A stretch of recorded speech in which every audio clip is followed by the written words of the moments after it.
أعوذ بالله من الشيطان الرجيم.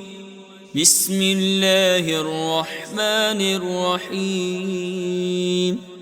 والتين والزيتون وطور سينين وهذا البلد الأمين.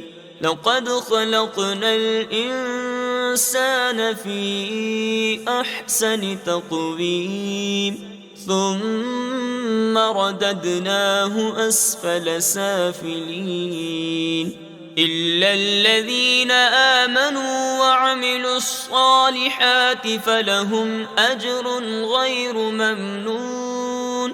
فما يكذبك بعد بالدين؟